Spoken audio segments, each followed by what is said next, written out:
আসসালামু আলাইকুম, welcome back to my channel.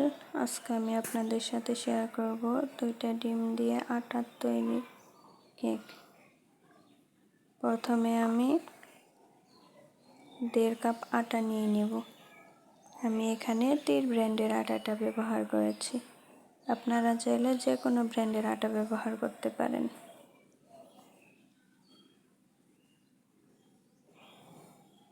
এবং আটাটা খুব ভালো করে চেলে নিতে হবে, তাহলে কেকের ভিতরে কোনো দলা দলা ভাব থাকবে না এবং কেকটা অনেক সুন্দর হবে।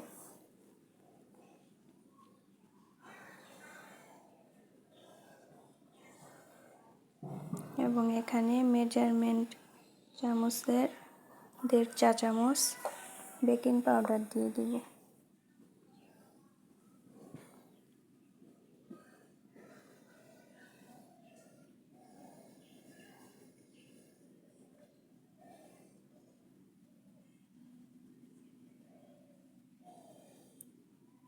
এবং আধা চা চামচেরও কম বেকিং সোডা দিয়ে দিব। বেকিং সোডা ব্যবহার করলে কেকটা অনেক সফট হয়। চেষ্টা করবেন বেকিং সোডাটা দেওয়ার জন্য। এটাও খুব ভালো করে চেলে নেব। আটা, বেকিং পাউডার এবং বেকিং সোডা খুব ভালোভাবে মিশিয়ে নেব। আমি আজকে 2টা ডিম দিয়ে কেক তৈরি করছি। এই পাত্রে 2টা ডিম ঢেলে নেব।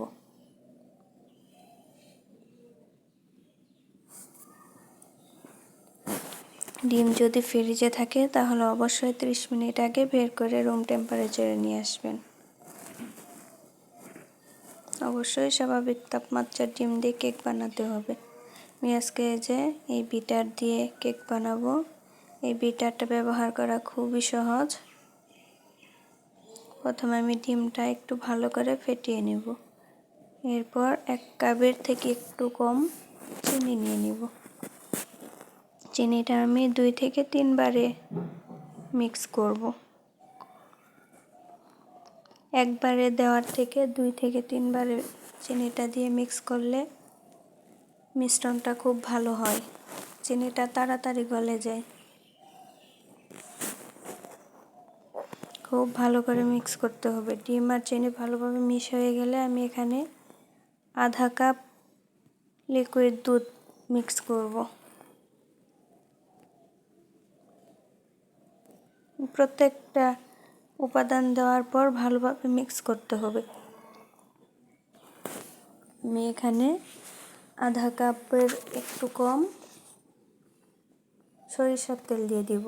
আমার কাছে সরিষার তেলের ফ্লেভারটা খারাপ লাগে না, সেই জন্য আমি সরিষার তেল দিয়ে দিয়েছি। যাদের কাছে সরিষার তেলের ফ্লেভারটা ভালো লাগে না তারা অবশ্যই এখানে রেগুলার রান্না সাদা তেল ব্যবহার করবেন। এবং ফ্লেভারের জন্য আমি এখানে এলাচ গুঁড়ো দিয়ে দিচ্ছি। আপনারা চাইলে যে কোনো ফ্লেভার ব্যবহার করতে পারেন। তারপর ভালোভাবে মিক্স করার পর আটার মিশ্রণটা দিয়ে দিব এবং খুব ভালোভাবে মিক্স করে নেব। মিশ্রণটাও আমি 2 বারে ব্যবহার করব।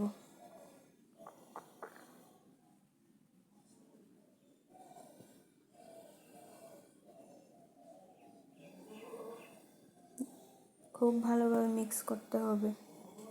যারা আমার চ্যানেলটা এখনও সাবস্ক্রাইব করেন নাই প্লিজ সাবস্ক্রাইব করে রাখবেন, তাহলে নতুন কোনো ভিডিও আপলোড করার সাথে সাথে নোটিফিকেশন আপনাদের এখানে চলে যাবে। আমার কাছে মিশ্রণটা একটু পাতলা মনে হচ্ছে, তার জন্য আমি 2 টেবিল চামচ আটা আবার চেলে দিয়ে দিব এবং খুব ভালোভাবে মিশিয়ে নেব। একটা চামচের মাধ্যমে খুব ভালোভাবে মিশিয়ে নিলাম। এই যে দেখুন, ব্যাটারটা ঠিক এরকম হবে।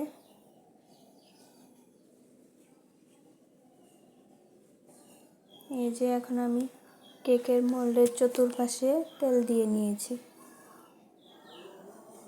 এই যে তারপর একটা পেপার দিয়ে দিব এবং ব্যাটারটা উপর থেকে ঢালতে হবে, তাহলে ভিতরে কোনো লাম্পস থাকবে না। এবং একটু ঝাঁকি দিতে হবে এবং একটা কাঠির মাধ্যমে খুব ভালোভাবে নেড়ে দিতে হবে, তাহলে ভিতরে কোনো লাম্পস থাকলেও বের হয়ে যাবে।